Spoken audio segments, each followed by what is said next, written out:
Cuando se discuten los problemas de México sale inseguridad, economía, si nos ponemos muy finos, educación. La mitad de la población de México, o más, no ha conocido un México que no esté en crisis en estas tres áreas, y resolverlas las tres simultáneamente suena francamente titánico.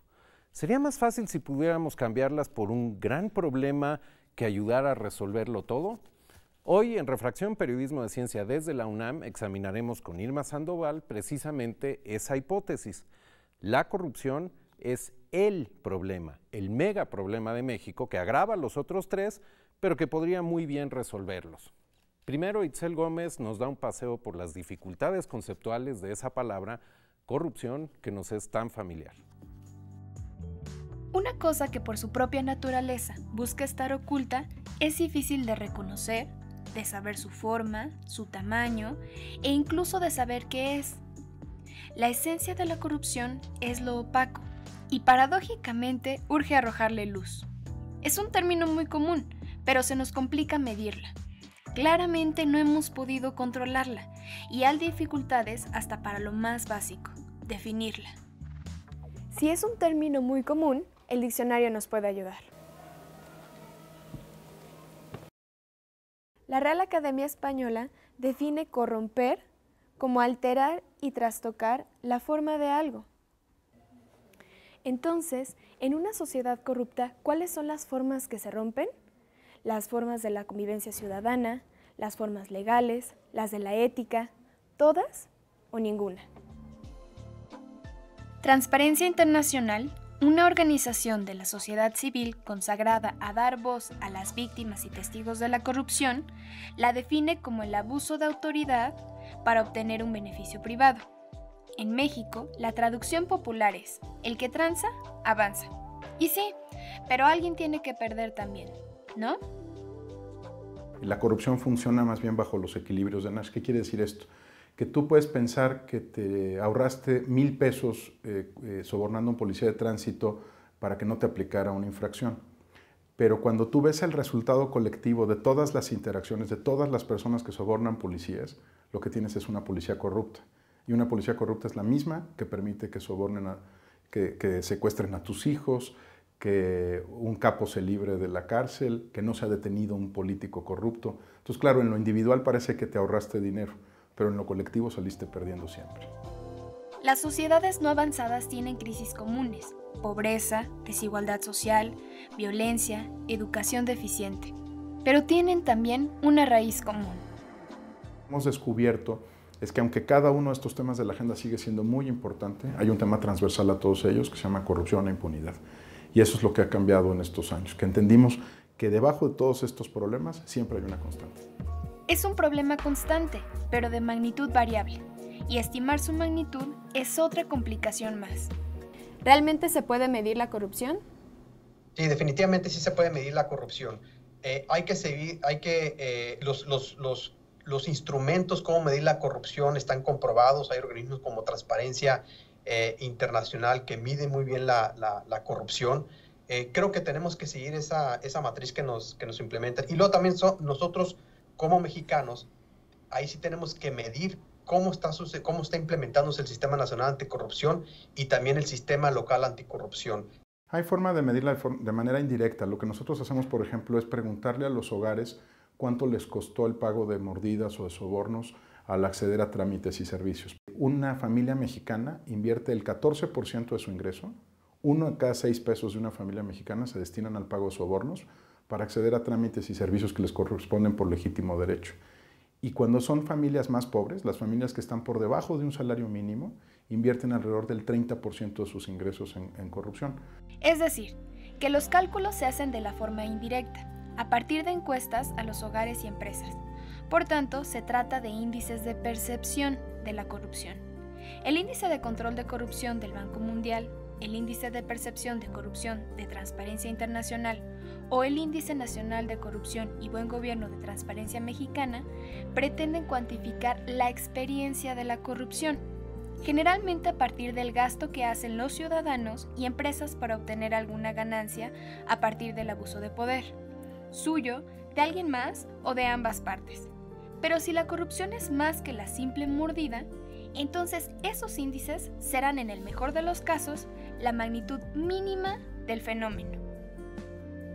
Aún así, los resultados son desalentadores. México se ubica en el lugar 95 de 168 de los países más corruptos. Nos encontramos en el último lugar de entre las 34 economías que integran la OCDE, Organización para la Cooperación y el Desarrollo Económico. Y además, gastamos entre el 4 y el 9% del Producto Interno Bruto del país, el equivalente a casi 9 veces el presupuesto de la UNAM de este año. Encima de eso, hay costos intangibles, como el prestigio de la sociedad o la confianza del país como destino de inversión. Yo creo que hemos visto en México cómo una empresa grande que está en una investigación de corrupción llega a afectar la reputación de México, del sector empresarial en México. Si cuando llega a afectar la reputación del sector empresarial en México, los inversionistas empiezan a dudar si realmente todas las empresas son así. Entonces, por eso es que es muy importante ser ejemplar en empresas como grandes, medianas y chicas y tomar esa responsabilidad proactiva de que lo que tiene que hacer el sector empresarial, de denunciar cuando hay un acto de corrupción, de coordinarse para tener mejores prácticas ahora sí que en la vida diaria de una empresa. Si lo que sí se puede medir es alarmante y las consecuencias intangibles son peores, entonces la única conclusión lógica es que hay que erradicar urgentemente la corrupción. ¿Se puede?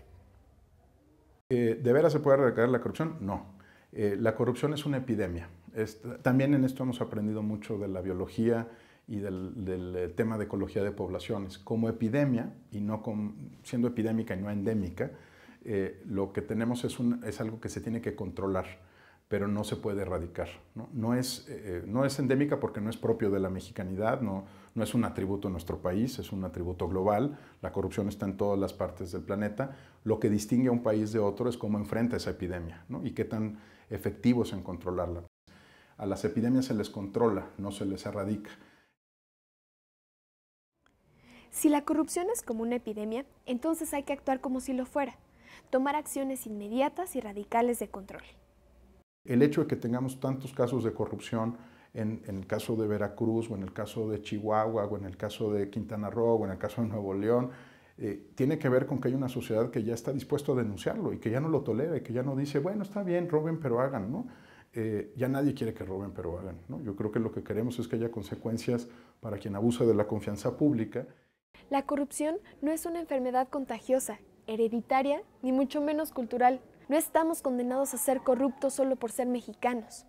Estamos condenados, eso sí, a vivir con las consecuencias que hacemos o dejamos de hacer. ¿Es así de simple? Y eso ya cambió y tenemos una maravilla. Esta es la generación que le va a dar la vuelta al tema, porque ya decidió que no tiene por qué ser así, ¿no? Para hacer un concepto tan omnipresente, corrupción resulta sorprendentemente difícil de definir, de medir, tristemente de controlar. ¿Será porque es algo que no hemos estudiado lo suficiente? Justamente el día de hoy nos acompaña en Refracción una persona cuya actividad profesional es el estudio científico de la corrupción y que está dispuesta a aplicar lo aprendido y a compartirlo el día de hoy con nosotros. Irma Sandoval, del Instituto de Investigaciones Sociales de la UNAM. Bienvenida, Irma. Muchas gracias, Javier. Un honor. Solté así como si nada la insinuación de que tu trabajo es el estudio científico de la corrupción, pero cuando uno piensa en corrupción, uno no piensa en ciencia. ¿Es materia de estudio científico la corrupción? Mira, lo es, lo tomamos con mucha convicción, con mucha responsabilidad desde nuestro laboratorio, el Laboratorio Anticorrupción de la UNAM, que muy generosamente se auspicia dentro del Instituto de Investigaciones Sociales, y donde efectivamente consideramos que hay referentes para medir, para concebir, digamos, cómo lo están percibiendo los ciudadanos, este fenómeno de la corrupción, este fenómeno vinculado a ella, que es la opacidad, este fenómeno vinculado a ella, que es, como bien lo has dicho en la introducción, la injusticia. Entonces, evidentemente hay referentes, pero no hay, digamos, un corruptómetro exacto, y lo que sí hay, me parece, son enfoques algunos más exitosos que otros. Evidentemente los enfoques institucionales, políticos, de política pública que han sido aplicados en este país han sido errados, me parece, como enfoques, porque hemos tenido la misma situación durante los últimos lustros. Y vamos a revisar un poco por qué y qué alternativas hay. Pero dijiste una de las primeras cosas que dijiste como respuesta, como argumento de que sí es efectivamente un tema de investigación científica, hablaste de medirla, que es una cosa que vamos a discutir en un par de minutos, pero otra de las características de aquello que es científico es que provee explicaciones. Claro. Después de todo el tiempo que llevas pensando en corrupción, ¿tienes una explicación razonablemente breve de por qué este país ha sido tan corrupto históricamente, diría uno, obstinadamente? Mira, la corrupción está íntimamente vinculada como un fenómeno social, y en tanto fenómeno social, tú sabes, hay ciencia social, hay humanidades, hay capacidad para confrontar estos problemas y solucionarlos, y en tanto fenómeno social, la corrupción ha estado claramente vinculada al abuso de poder. Entonces, la respuesta a tu pregunta es la explicación más general y más inmediata, que no ha estado presente en los enfoques, es que la corrupción es un abuso de poder.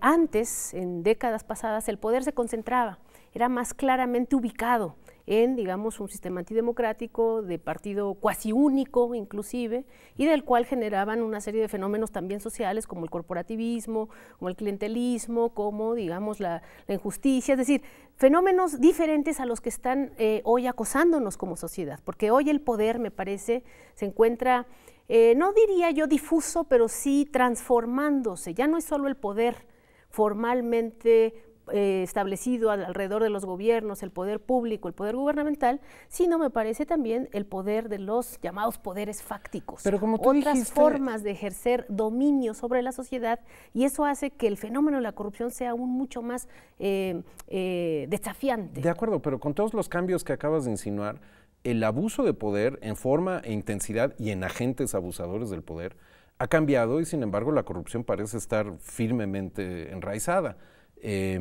Vamos a examinar una de las interpretaciones más polémicas respecto de por qué, pero quiero redondear la noción de si es científica o no. En primer lugar, la explicación claramente es compleja, pero tú hablaste de medirla, que es uno de los rasgos casi universales de la ciencia, y me interesa que nos detengamos un minuto en ello.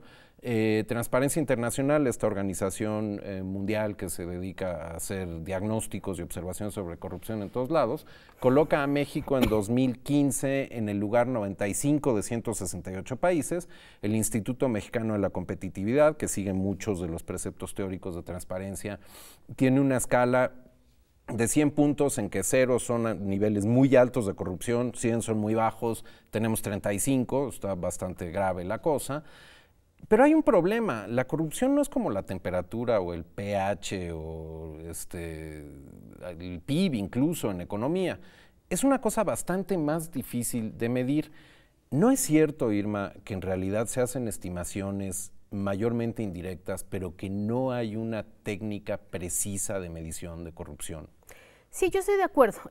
Yo soy muy crítica de estas mediciones en general. Creo que son buenos referentes, como bien has dicho, un termómetro que mide temperatura no te dice nada la temperatura respecto a una enfermedad que tengas o que tenga cualquier gente. Y lo mismo son estas mediciones. Algunas son más escrupulosas, otras son más objetivas, otras son más cargadas para una situación específica que quieren, entre comillas, demostrar o justificar, pero son referentes. Esas no son las explicaciones científicas. Yo decía, lo que faltan son los enfoques, y estas mediciones, lo que sí es que todas apuntan a demostrar que los enfoques han sido erróneos. Bueno, pero entonces, que eso es otra cosa, utilizar... Déjame terminar un poco la idea, sí. Nada más decirte, estas mediciones, Transparencia Mexicana, Internacional, IMCO, todas estas, se enfocan mucho en encuestas a ciertos actores de poder, por un lado, actores... O ciudadanos también. En menos medida.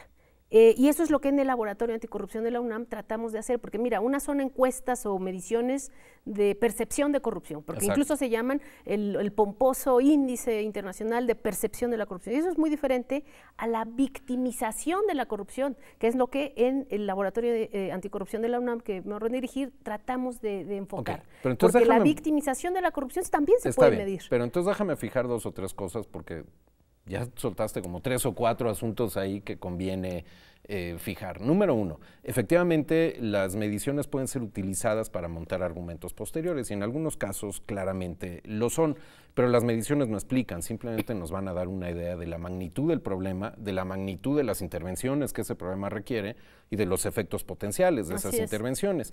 En ese contexto es importante saber que, como dices, segundo punto, lo que se mide es percepción de corrupción y solamente de una franja de corrupción. A la gente se le pregunta, por ejemplo, ¿cuánto cree usted que gastó el año pasado en mordidas? Y entonces eso te da tal vez una idea de la magnitud de lo que llaman corrupción callejera.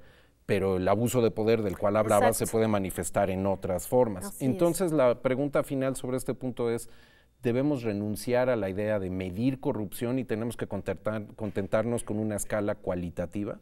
No tenemos por qué renunciar a nada cuando es un fenómeno que nos está hundiendo en una espiral descendente en términos del desarrollo. Entonces, pero no lo sabemos medir. Si esas mediciones sirven de algo para tomar decisiones alrededor de este conflicto, de este problema, está bien que se tomen, pero no son la solución única, me parece. No. Entonces, yo lo que creo es que en términos científicos lo que tenemos que cambiar es de enfoque, porque la corrupción no es ni pesos y centavos, ni mordidas y coimas, ni una actitud cultural o un ADN del mexicano, como se ha querido irresponsablemente, me parece, hacernos creer desde el poder. La corrupción somos todos, la corrupción es cultural, etcétera, etcétera. Eso sí te hace renunciar a toda esperanza de transformar y confrontar. Bueno, entonces entrémosle de lleno a lo que estás insinuando, a la definición de corrupción. Sí, porque compartirte mi propia definición. Yo sé, pero déjame que lleguemos a ella y que no partamos de ella, porque quiero primero examinar la que es de uso más generalizado. Te prometo que en un minuto vamos a estar hablando de tu definición de corrupción, pero definición es claramente uno de los rasgos científicos. Eduardo Bojorquez, colega tuyo, a quien hemos conocido mucho en estos días por su protagonismo, entre otras cosas, con la ley 3 de 3, dice que ellos utilizan la definición de Transparencia Internacional, que en palabras de Eduardo dice, funciona lo mismo para el gobierno que para la empresa. Esto es importante porque es una crítica que tú has hecho mucho. Sí. Y dice, es un abuso de autoridad para obtener un beneficio privado. Por su lado, Alejandro Ríos de Coparmex, a quien vimos en el reportaje, coincidió también.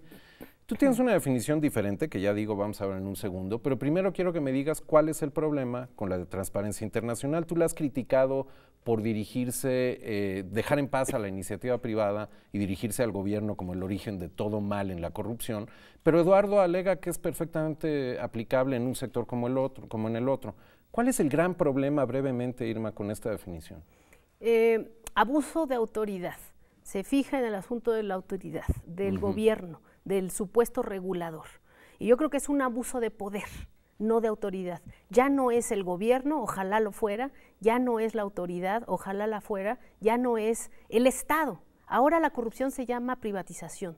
Ahora la corrupción es el mercado neoliberal, el mercado sin regulación. Ahora la corrupción es Exxon, es todas las transnacionales que vienen a repartirse el país a pedacitos por el agua, por el petróleo, por los recursos naturales, por los recursos humanos. Entonces yo, en términos teóricos, confronto este tipo de definiciones con la definición de abuso de poder. Déjame leer tu definición. Tú empiezas por alterar el concepto. No solo corrupción, es corrupción estructural. Y la defines, estoy tomando un artículo tuyo de la Revista Mexicana de Sociología de 2016, como una forma específica de dominación social sustentada en un diferencial de poder estructural en la que predominan el abuso, la impunidad y la apropiación indebida de los recursos de la ciudadanía. Entonces, a lo que uno podía leer en la de Transparencia Internacional, agregas 3 cosas por lo menos: dominación social, diferencial de poder e impunidad. Así es. ¿Cómo es mejor tu definición que la de transparencia?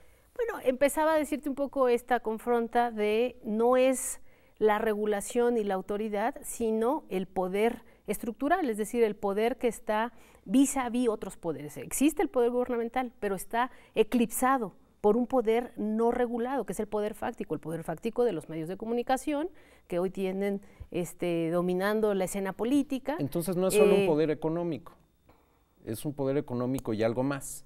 No, claro, es un poder de hecho, no es un poder de derecho, es un poder fáctico, es un poder que nos surge de las urnas. De por sí el hecho de que nosotros votemos y confiemos en las autoridades, y esas autoridades se roben el dinero, se lo metan a su bolsillo o transformen la forma de regular, de interactuar con la sociedad, es corrupción. Pero esa corrupción queda como a las rodillas de la corrupción que hoy nos subsume, que es esta que tú acabas de leer, ¿no? De la corrupción estructural, en términos de que no es un poder ni siquiera electo democráticamente, es un poder fácticamente establecido sobre la sociedad y sobre todos los ámbitos culturales, sociales que nos afectan de forma cotidiana. Este poder fáctico no depende, por la noción misma de poder fáctico no elegido democráticamente, no depende de que exista una complicidad tácita, pasiva de la ciudadanía. Ahí vamos nosotros. Sí. Ok. Sí. Dijiste otra cosa muy interesante. Nuevamente recurrimos a esta noción de las autoridades que se roban el dinero, pero creo que una de las virtudes que tiene tu definición es que permite identificar claramente otro tipo de manifestaciones de corrupción que generalmente no tenemos en mente. Quiero explorar contigo una idea. En el desarrollo de tu definición, tú escribes: el objetivo final de la corrupción no siempre es un beneficio pecuniario, es decir, robarse dinero, sino también acumular poder y privilegios de forma ilegítima. Déjame poner como premisa que hacer nombramientos en las estructuras gubernamentales es una forma de acumular y ejercer el poder. Si eso es cierto, entonces nombrar funcionarios no por su mérito para la función, sino por otros intereses, ¿no sería una forma de corrupción? Es una forma de corrupción, y mi definición y mi concepción de la corrupción estructural implica conflictos de interés, que es lo que estás tocando en esta charla, conflictos de interés, abuso de autoridad, simulación democrática, porque también se hace mucho ruido de la transparencia y de la justicia y la rendición de cuentas, y se simula la aplicación de las leyes. Y entonces la corrupción estructural evidentemente implica los fenómenos de conflicto de interés y el abuso de poder al nombrar, al repartirse los pedazos del campo social y del campo político, ¿no? Y evidentemente no poner a gente que sepa de los temas y a poner a actores políticos. Pero me pregunto si eso es conflicto de interés o es algo un poco más profundo, porque una de las consecuencias de cualquiera de las dos definiciones de corrupción, la de transparencia o la tuya, es que hay una merma en la capacidad del gobierno de proveer bienes a los ciudadanos, bienes por los cuales hemos pagado. Si además agregamos servicios, y no estoy pensando en la ventanilla, sino en el diseño y ejecución de políticas públicas en grandes temas nacionales, esos también se van a ver mermados en la medida en que quienes están a cargo de las políticas públicas no estén a la altura, simplemente porque sus antecedentes no corresponden con ello. Y cualquiera que haga una revisión histórica de los gabinetes presidenciales, y lo mismo en los estatales, va a descubrir un montón de gente que están puestos en los que no debería de estar. Sí. ¿Eso cabe dentro de tu definición de corrupción? No, bueno, es principal en esta definición. De hecho, yo me permito hacer citar un ejemplo muy concreto. Nuestra Secretaría de la Función Pública es el órgano fundamental para confrontar la corrupción.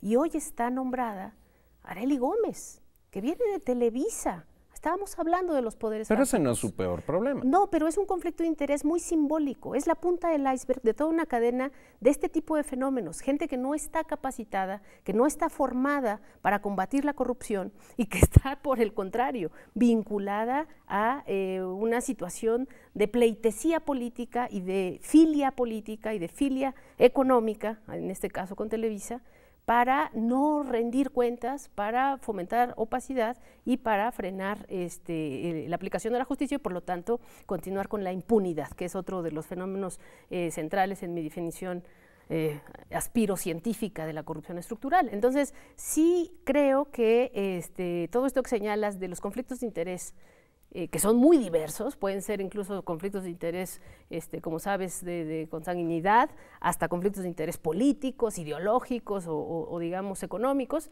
está minado nuestro país en todos los niveles de conflictos de interés.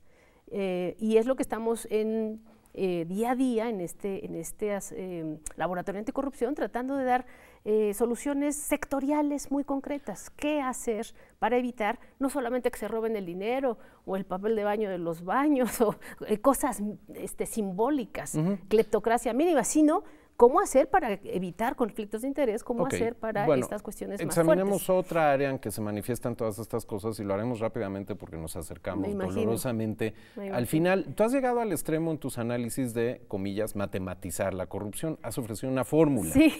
Entiendo que no es matemática, No, es esto una analogía, pero funciona. Tú dices que la corrupción se forma por abuso de poder, más impunidad, menos participación ciudadana. En consecuencia, a mayor participación ciudadana, a menor impunidad, a menor abuso de poder, menor corrupción.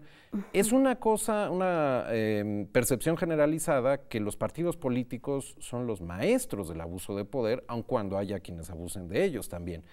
Tú estás dando el brinco de la academia a los partidos políticos, concretamente a Morena. Sí. ¿Te estás arriesgando a perder credibilidad para ser identificada con uno de los agentes de mayor abuso de poder? Muy brevemente, Irma. Me parece que no, porque Morena es un partido ciudadano.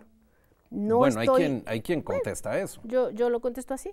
Me preguntaste a mí. Sí. Morena para mí es un partido ciudadano. Es el símil de lo que es en Podemos en Madrid, España, es el símil de lo que es el Front de Gauche en Francia, el símil de lo que fue en Grecia, este nuevo partido de Syriza. Para mí eso es Morena. Y la mayoría de los candidatos que está planteando Morena para confrontar la corrupción desde una perspectiva de partido político, sí, en las cámaras, en esto, somos ciudadanos. Bueno, se nos acaba el tiempo, somos entonces académicos. Tengo que preguntarte, ¿te estás jugando el prestigio académico pensando que lo que acabas de decir se va a cumplir y más aún que van a poder tener efectos sobre el combate a la corrupción? No me estoy jugando nada. Yo estoy saliéndome de la comodidad del laboratorio, de la comodidad del cubículo, que se dan muchas grandes ideas y no se acciona, no se pone en juego. ¿Y confías en que la acción se va a notar? Yo confío en los ciudadanos. Esta es una iniciativa ciudadana y nosotros estamos planteando darle voz a los ciudadanos. Yo creo que soy un ejemplo de que Morena está dándole voz a los ciudadanos. Ojalá podamos retomar la conversación en el futuro y ver si este futuro ocurrió o no ocurrió. Verás Muchas gracias por venir. Gracias, Irma. A ti.